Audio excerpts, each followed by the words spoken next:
next series of podcasts is going to deal with the female reproductive system. The female reproductive system, as you know, it consists of the internal organs, the ovaries, the uterine or fallopian tubes, the uterus and the vagina, and the external genitalia. Now, we're not going to talk about the external genitalia in these podcasts, but you should review from anatomy and embryology these structures and understand how they relate to homologous male structures. We will talk about the mammary glands and the placenta in these series of podcasts. There are a lot of cyclic changes that occur in the female reproductive system, and it's going to be a challenge to you to relate the histology of what you see and the physiology of what you see to these cyclic changes. And so your learning objectives, we want you to be able to describe the structure and function of the various organs in the female reproductive system. We want you to recognize the female reproductive organs on glass slides and on histologic images. You should be able to describe and recognize differences in follicle development, relate these to oocyte production, that is in relation to meiosis and gametogenesis in females. And you should make some clinical correlations between what you learn about the structure of the female reproductive organs with what you're going to learn about their function in your physiology course. If we talk about some of the cyclic changes, the ovaries, uterine tubes, and uterus in sexually mature individuals exhibit marked changes related to both the menstrual cycle and to pregnancy. And as I said, the challenge for you is going to be to relate these changes to what you're going to see on histologic images. Now, as you know, menarche marks the end of puberty. It usually occurs between 9 and 14 years of age, the mean age something like 12.7 years. The average menstrual cycle is 28 to 30 days, and we say average because I think many of you are aware menstrual cycles can be fairly variable. Ovaries produce oocytes, and ovaries also produce hormones that regulate reproductive activity. Menopause marks the end of menstrual cycles. Usually menopause occurs between ages 45 to 55, mean age 51.4 years. After menopause, the ovaries no longer produce oocytes. The ovaries no longer produce hormones that regulate reproductive activity. The vagina and mammary glands are going to show reduced function after menopause, mostly in relation to secretory activity.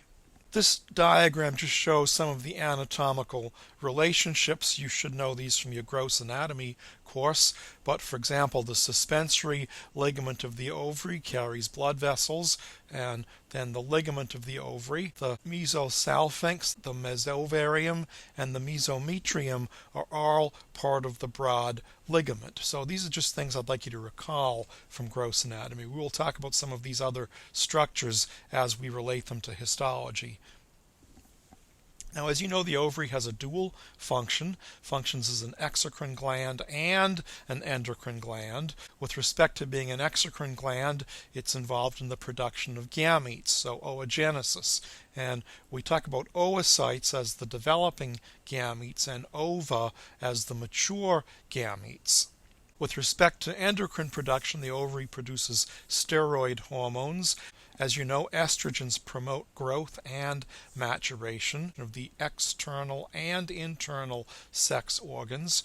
This leads to puberty and the onset of secondary sexual characters. Estrogens also promote breast development with respect to the stromal cells, ductal cells, and adipose in the breast.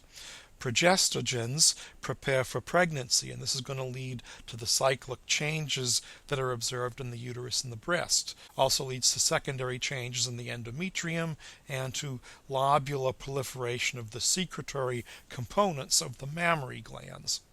This diagram just relates ovarian structure and follicle development, and so you could think about this in a cyclic manner if you want, starting with very young follicles, going to the more mature follicles that'll be ovulated, and finally forming structures like a corpus luteum. Now, in a woman who has not given birth, the size of the ovary is about 3 by 1.5 by 1 centimeters. in a postmenopausal woman, the ovary is about 1/4 of that size. As you'll recall from anatomy and from that first diagram we showed you, each ovary is attached to the posterior surface of the broad ligament by the mesovarium. The superior pole of the ovary is attached by the suspensory ligament, and that is also carrying blood vessels, and those are shown just diagrammatically on this cartoon. And then the inferior pole of the ovary is attached to the uterus by the ovarian ligament. The ovary has a cortex and a medulla. The cortex is that area in the ovary where ovarian follicles are developing. It's a highly cellular region with a lot of connective tissue and scattered smooth muscle cells. The medulla is a looser connective tissue, has large contorted blood vessels, lymphatics, and nerves.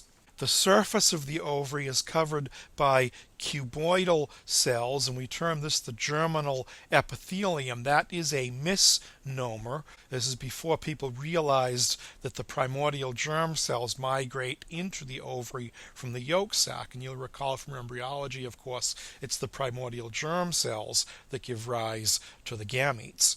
The tunica albuginea is a dense connective tissue band that's just below the germinal epithelium. And it turns out that about 70% of ovarian tumors arise from the germinal epithelium, and it's thought that that occurs because you would imagine that as you have ovulation, this germinal epithelium is broken apart, it's disrupted, and so people think the constant disruption and repair might allow these cells to be prone for tumor formation. We know about metaplasia, where there's constant disruption or damaging of an epithelial surface, and the cells can take on different lineages. Well, this may be related to ovarian tumors that develop from the germinal epithelium in the ovary. This germinal epithelium is analogous to a mesothelium that would cover other organs, but of course, as we said, here the germinal epithelium is a cuboidal epithelium, where mesothelium in other organs, as you know, is a simple squamous epithelium. This is a relatively high-power histological view of the cortex of an ovary. You can note there's a lot of primordial follicles near the surface of the ovary. Here are some primary follicles. We'll talk about these in a later podcast. Here I want to point out for you the germinal epithelium. Note that the cells are cuboidal. And what I'd like you to take note of is the dense band of connective tissue, this tunica albuginea, which is just below the germinal epithelium. And keep in mind, if you want, within your mind's eye, the proportions of this tunica albuginea in relation to the germinal epithelium and in relation to the rest of the cortex of the ovary. Because on the next slide, look at this expanded view of a tunica albuginea.